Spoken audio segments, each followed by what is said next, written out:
Hi, I'm Lauren from LSP Actions. Welcome to this quick overview tutorial using the LSP Dreamy Butterfly overlays.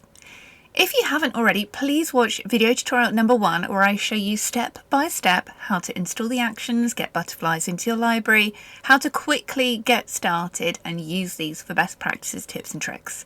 This is a really super quick video where I'm just showing you a demo of the butterflies and a few additional tricks that you can use to get them to blend with your images. So let's dive in. For this one, I'm going to apply butterfly layers again because of the blend paint. I want to make them a lot warmer. So I'm going to hit apply butterflies. And we really want something. So I'm going to go for an orange group, something that really is going to suit this image. A beautiful couple. Let's resize that down a little.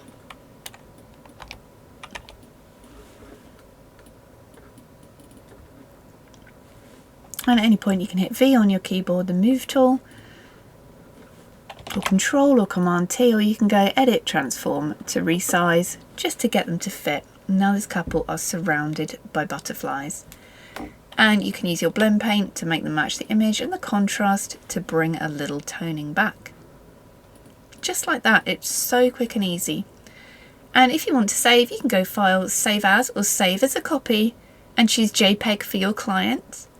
And you can save a PSD or a TIFF version, which means you keep the layers intact, and you can save a version without. All sorts of things that you can do. You might want to add something more fantastical. So how about we go to one of our glass butterfly overlays?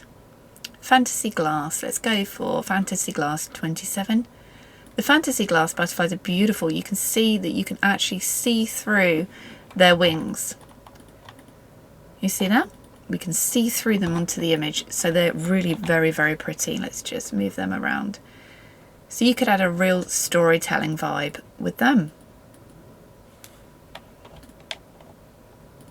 Very pretty. And again, you can hit the blur, you can grab a brush, set to white, and just blur any that you don't want taking the main attention, or you want to add it that depth of field. You can hit the layer mask with a black brush to hide, and you can paint the butterflies away. Really pretty, so you can get realistic, you can get fantasy. If you haven't already, please watch the main tutorial where I show you everything you need to know, or you can watch more of these mini tutorials to show you more tips and tricks and scenarios for using these butterflies. I can't wait to see what you create. I'm Lauren, thanks for watching.